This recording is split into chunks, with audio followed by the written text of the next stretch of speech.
Hi, everyone, and welcome to another episode of Wellness Day, a podcast coming to every Wednesday here from the Jahangir Wellness Center. My name is Kavas Jahangir, here again from the JWC studio, and today I have a very, very interesting guest. I've got Indira Thawani joining here today. She is a wellness consultant, she is a psycho-spiritual therapist, she is a senior meditation facilitator. Thank you so much for being here, Indira. Sorry, I've been looking at my screen today to describe you because you've got so many different things. You're into sound therapy, into music therapy, into art therapy, all kinds of healing, breath work. So I genuinely, before we started this podcast, I genuinely had no idea how I was going to introduce you. So I thought the best thing to do is probably to let you introduce yourself in terms of how you best identify amongst the many things that you do. So I think I would like to introduce myself as a meditation facilitator. Okay. Because I've made that the foundation of my work. And whenever I conduct any sessions on meditation, I've integrated all the other modalities that I work on. Okay. And to understand that, let me just share with you. As humans, we always look at each other in a physical context. Right. But are we only physical? Let me ask you this question. Okay. Or are we something more than that? I think we're definitely something more than that. So what is that something? I don't know. There's obviously a spiritual connection. I mean, if we're going to go really meta, whether we even have this singularity of everyone being connected. You've hit the nail on the head. Okay. You mentioned that we are spiritual beings. Right. But if I were to explain to somebody as a layman, I would also mention that we are energy beings. Right. And quantum science has actually proven that we are primarily energy beings to a huge percentage. I completely.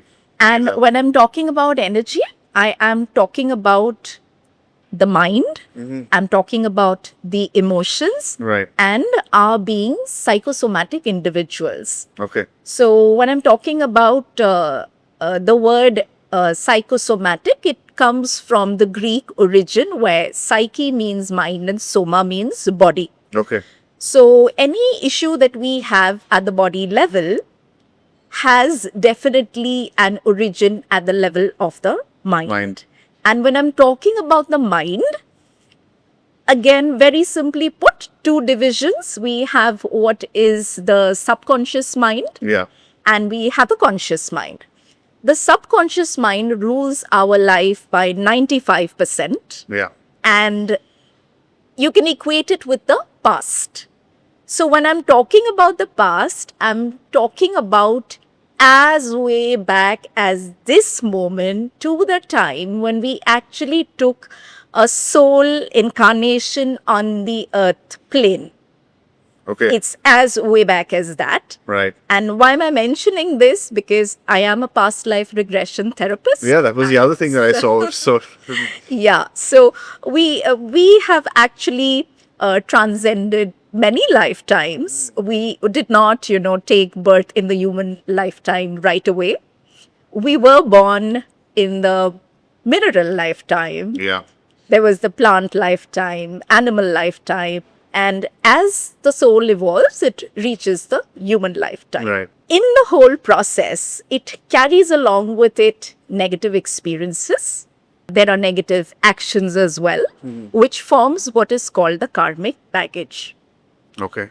So in the early lifetimes, there's a lot of accumulation of these karmic No, you mean baggages. early lifetimes within this lifetime, or are you talking about previous ones? The previous ones. Okay. Even if it's an animal lifetime. Okay. So a lot of baggage is accumulated. And in this manner, the soul also has levels of growth. So you have the infant soul, you have the baby soul, you have the youth, you have the mature soul, and you've heard of the old soul. Yeah. Right? So it's transition over many lifetimes. All these experiences get accumulated in our subconscious, which is the energy body. Right. And although people make a lot of efforts to achieve what they want at the physical level, externally, Yeah. they aren't able to do much because The subconscious mind rules our life by 95%. Which we And the can't prove. conscious, awake, aware mind right now in this moment, whatever effort we make, Yeah. is just 5%. Absolutely. So when I'm doing the meditation, Right. I am actually addressing all the baggage that has been collected over many lifetimes Wow. in many forms to release all of that. Wow, that's quite powerful. It So what is. kind of meditations, like what kind of practices is it? So there are many forms of meditation. Right. However, there are two meditations that are very close to my heart. One is the chakra meditation, which is a very focused meditation. The chakras are energy bodies, and you could think of them as the software that controls the hardware of our physical body. There are more than 100 chakras. However, 7 chakras are very, very significant Yeah. to introduce to every individual if they are to become doctors of their lives.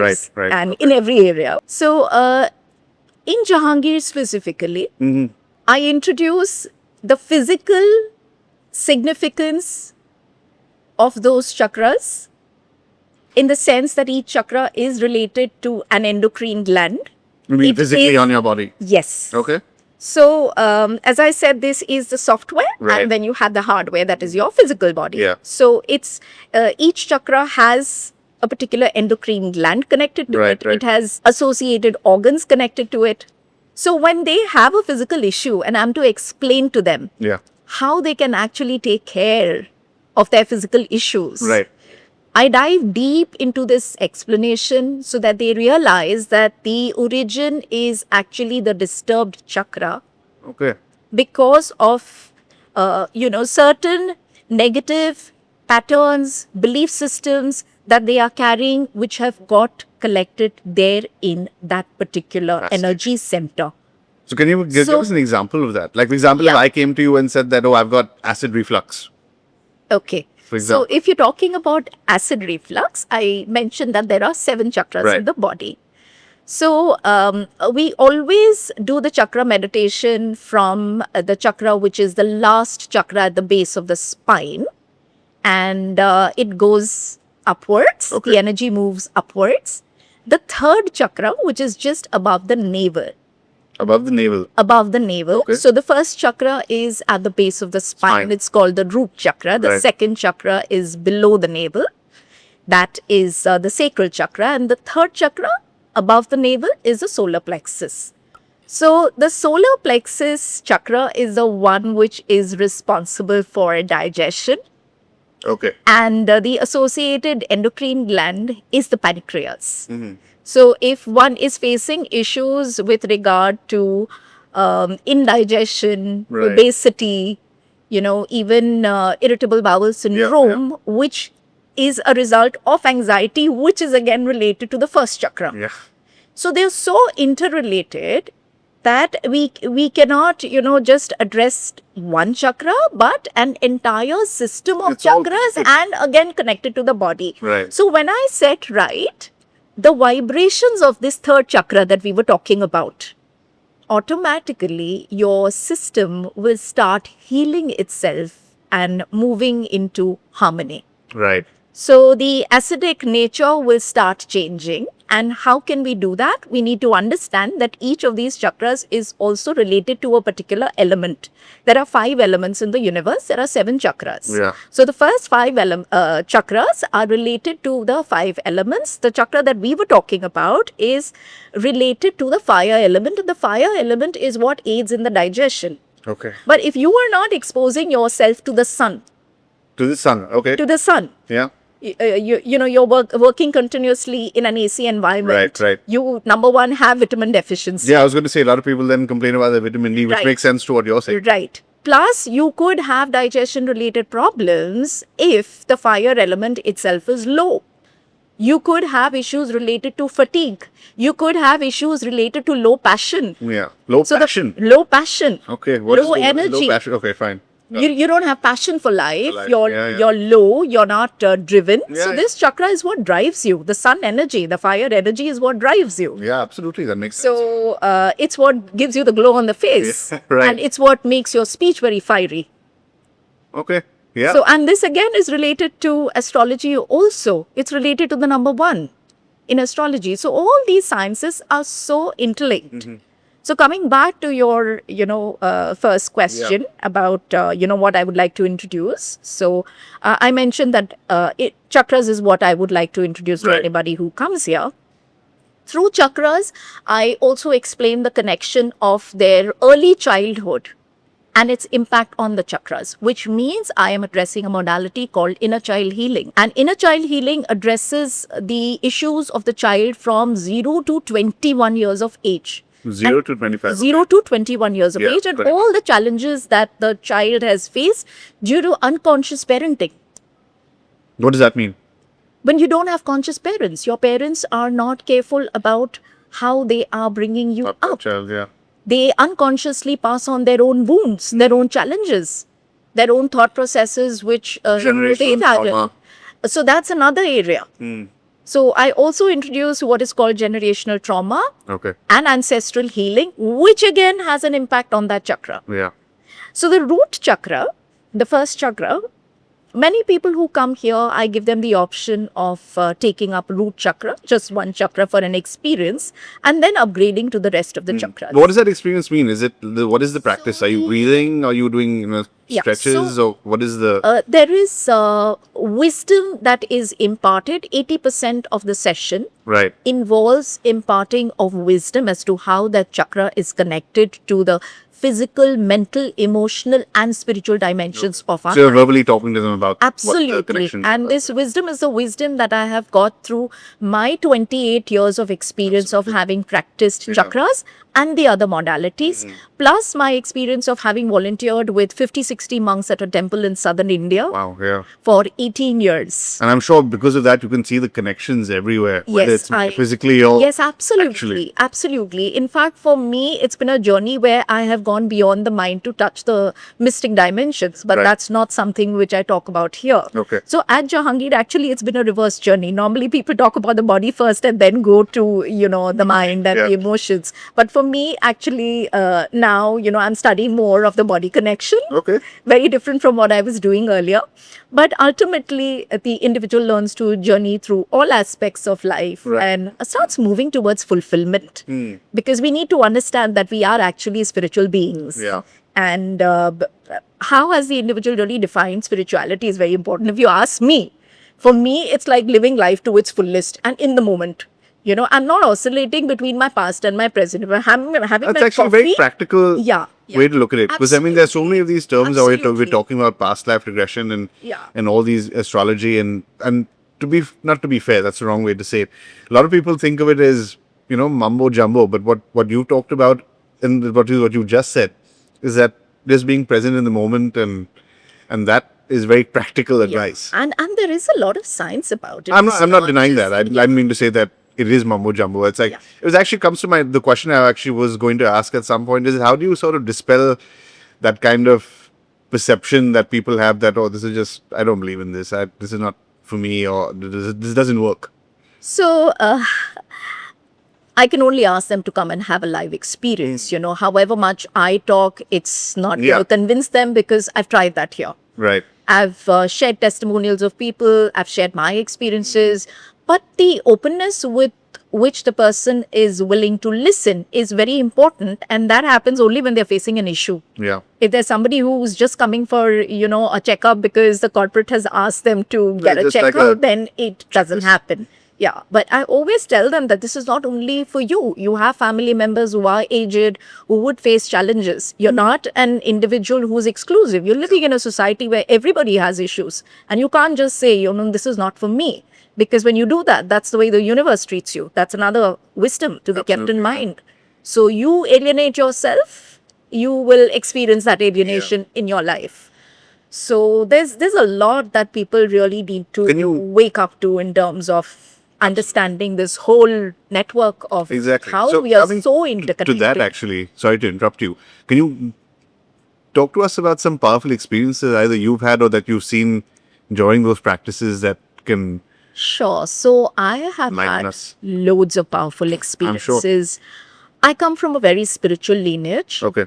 And spirituality is not new to me in this lifetime, since I've done a lot of practice in the past. I've had a lot of influence of my maternal granddad, who used to get up at 2 a.m. and go off to the Gurdwara. Wow. Because that's when you see the first star in the sky, and there were saints there. Right. So he was involved in serving with them. I was just about 5 when I started asking my mother as to why she would read these, spiritual books of her, religious books of hers, and what would she really experience through it. And she told me very, very late in life that she used to have what is called Bhagavad Sakshatkar. So that is a term where you have your divine actually manifesting in front of you in the subtle body. And you can see the divine. She told me that just before she passed away. Okay. So I've had tremendous influence, and I consider her my first guru. Right. And at the age of 5, I asked her, I said, I want to have a living experience of the divine. I want to talk to him. I want an interactive experience. So how can I have that? So she only told me, focus at the center of your eyebrows. There is a light there. Okay. And that'll give you the direction. However, I tried everything possible. I, tried to woo the different gods. I used to try to woo Krishna during Janmashtami and all that. But in 2003, I actually had a very profound experience. Right. My mother happened to be watching Astha or Sanskar, I cannot remember. And I came out of my room and I saw a face on the TV screen. And this face looked like a very compassionate face, very non-human, although it was a human form. Yeah. And it was so compassionate and so subtle that if I would have touched it, my hand would have gone through. And I was like, who are you? There was something which was getting stirred from within. And for the first time, I had a divine intervention. I heard a voice talk to me from within. Wow. Okay. And that was my master. So that was a very profound experience, Sri Bhagwan. And the words that he used, I had never heard those words before. So obviously, it was not my mind cooking up a story. Yeah. I got to know that this word does exist. And it was a word which was a Hindi word. And the equivalent of it is enlightenment in English. Right. Which I got to know maybe 3-4 years later during one of the processes that I did with the ashram. Okay. And since this experience happened from TV, it took me about 2-3 years to finally get to meet him. And in the very first process itself, I had a massive experience where I felt that a wall around my heart just collapsed and I burst out into bliss or ananda. I had these tears of joy just streaming down my cheeks, and there was no looking back because I knew this was it. And I've had many experiences even after that. I'm sure that's translated to so many people that you passed that on to. So 2008, I felt like giving up everything, and I just wanted to serve at the temple, and the monks said, no, unless you're a monk, you can't do that. Okay. So carry on working and you can serve parallelly, you can contribute. So that's been my journey. Fantastic. And how have you seen that affect people that you worked with? And you work with children as well. Majorly. I'll tell you how it impacts the Yeah, people that absolutely. I work with. So I always tell people, go to someone who's had a powerful experience that will cut short your journey. Even when you want to come and meditate, if you're going to somebody who's not had a powerful transformation, it'll take you very long. But when you come to somebody who's had a very deep journey and who has been in that sadhana or that practice of cleansing her own energy bodies, Right. That person will take you in a very powerful aura to make that shift happen for you very smoothly. But the ones who are newcomers don't know. The ones who have already been on the journey and they've been struggling and then they've come to me, they get to know the difference and they tell me. We went to so-and-so ashram and, we were sitting this way and we were meditating, but we've never felt that kind of shift that we feel with you. Yeah. So this is all thanks to the Guru's grace. And, I'm not even a person who's religious. I'm very, very open. In fact, my early childhood covers was with a Parsi mom. Okay. Yeah. My early upbringing. Right. So, and I walk into the church, I walk in anywhere. Because for me, oneness is what is important. Spirituality is very different from being religious. Religious, absolutely, absolutely. And spirituality is beautiful. Yeah. It's gorgeous.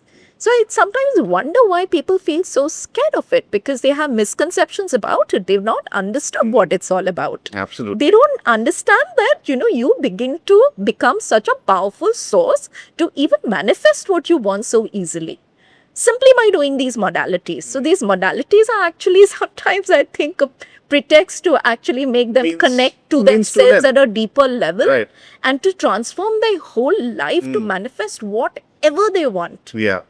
Now, you've used the word modalities are just tools a few times that you actually spoke about, or we spoke about right before the podcast started, that I really wanted to hear more about, and that's manifest and manifestation. You said that you live your life around that. So Yes. tell me more, please. Absolutely. So when you clear your chakras, automatically you become a great manifester, because you are actually clearing the emotional blocks and the negative belief systems that are connected to those chakras. Okay. Say, for example, I'll give you an example Yeah. of the root chakra, the first chakra. Very few people know that the root chakra is connected to money. Okay. It's connected to survival. And you cannot survive in the 3D world if you're not attracting a good flow of money. Right. Which is practical. Money will not come to you if you are living in low vibrations. And the negative part of this chakra is that when early childhood, when this chakra develops, that's 0 to 2 years. This one developed so young? Yes, Okay. yes. Of course, if one has already worked in the past life and, balanced this chakra. Right, fair enough. So Okay. it's Yeah. an influence of, again, the An ancestors, evolution. the past life. Yes, absolutely. So if there have been obstacles in the early childhood, if there have been trust issues because of unconscious parenting, then this chakra is impacted. If there has been exposure to struggle with money with parents, this chakra is impacted. This chakra is connected to the earth element. The earth element is what makes us grounded, stable, secure, protected. If it is not vibrating in the vibrations of the earth element, because you are not connected to that element, you are running away from serving Mother Earth. Right. Or there is an imbalance in your body, maybe because that land itself is impacted. So various reasons. Fascinating. Then automatically you will lead a very anxious life, because the blocks become active. Understood. You're anxious, you live in stress, worry, tension, overthinking, panic attacks, depression.